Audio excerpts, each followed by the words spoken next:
नमस्कार, इन खबर में आपका स्वागत है। अयोध्या में राम मंदिर को लेकर के सुप्रीम कोर्ट में सुनवाई पूरी हो चुकी है और अब सुप्रीम कोर्ट ने अपना फैसला सुरक्षित रख लिया है।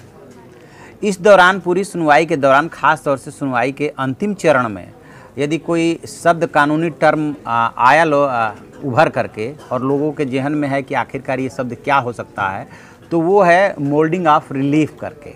ये एक लीगल टर्म है।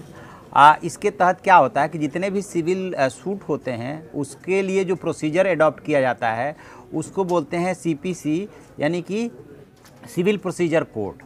और दूसरा जो होता है वो संविधान के अनुच्छेद 142 में सुप्रीम कोर्ट को अधिकार मिला हुआ है। तो इन दोनों को जोड़ करके देखेंगे 142 और 151 सीपीसी की धारा 151 कोड।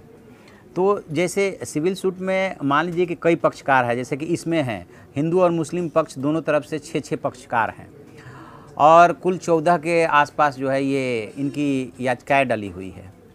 तो सब कोई कुछ न कुछ डिमांड कर रहा है, यानी कि हिंदू पक्ष कह रहा है कि ये हमारा है और मुस्लिम पक्ष कह रहा है कि ये हमारा है। तो हाई कोर्ट ने क्या किया था कि बजाय कि डिसाइड करने की कि ये किसका है, 3 भागों में उसको बांट दिया था। रामलला विराजमान को दे दिया था, वक्फ बोर्ड को दे दिया था और निर्मोही अखाड़ा को दे दिया था। इस फैसलों को बहुत अच्छा नहीं माना गया। उसने झगड़ा सुलझाने की कोशिश की थी। अब जब सुप्रीम कोर्ट में आया ये मसला तो दोनों पक्षों की तरफ से कहा गया कि इसका डिसीजन होना चाहिए, यानी कि आप हमारे हक में फैसला दीजिए। स्वाभाविक सी बात है, कोई भी पक्षकार जब आएगा किसी भी कोर्ट में तो वो यही कहेगा कि हमारे पास ये प्रमाण है और हमारे हक में ये फैसला दीजिए। तो मान लीजिए कि इसमें से यदि 12 पक्षकार हैं और यदि 2 ही माने मेन, हिंदू पक्ष और मुस्लिम पक्ष, तो फैसला किसी एक के हक में सुप्रीम कोर्ट देता है तो दूसरा पक्ष खाली हाथ होगा, यानी जिसको कि देसी भाषा में कहें कि वो हार जाएगा। तो उसी के लिए मोल्डिंग ऑफ रिलीफ शब्द है कि फिर उसको क्या कंसोलेशन में दिया जाए, यानी कि उसके सांत्वना के लिए क्या दिया जाए।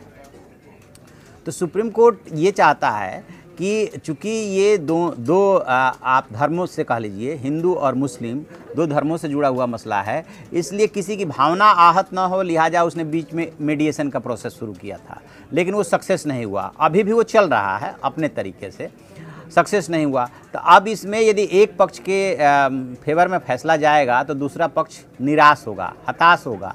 सुप्रीम कोर्ट ये नहीं चाहता, वो चाहता है कि दूसरा पक्ष भी संतुष्ट रहे और पक्षकार भी यही चाहेंगे। तो उसी के लिए मोल्डिंग ऑफ रिलीफ शब्द इस्तेमाल किया जाता है कि जिसके पक्ष में फैसला नहीं आएगा उसको क्या दिया जाए ताकि वो संतुष्ट रहे, जिसको आप कह सकते हैं जिसको कि सांत्वना पुरस्कार टाइप का, कि उसको क्या दिया जाए। तो इसी के लिए 3 दिन का समय जो है दे दिया है सुप्रीम कोर्ट ने कि मोल्डिंग ऑफ रिलीफ के लिए जिस पक्ष को कुछ भी कहना है वो अपना लिखित में दे सुप्रीम कोर्ट के सामने। लेकिन महत्वपूर्ण बात ये रही कि 5 अगस्त से शुरू होकर के और ये सुनवाई 40 दिन में जो है पूरी हो चुकी है और अब जो है सुनवाई पूरी होने के बाद 1 महीना बच रहा है, वो है फैसले के लिए। तो अब ये फैसले की घड़ी है। अगले 1 महीने में ये डिसाइड हो जाएगा कि अयोध्या में राम मंदिर या बाबरी मस्जिद। तो आप ऐसी खबरों के लिए देखते रहिए हमारा डिजिटल चैनल इन खबर। Thank you.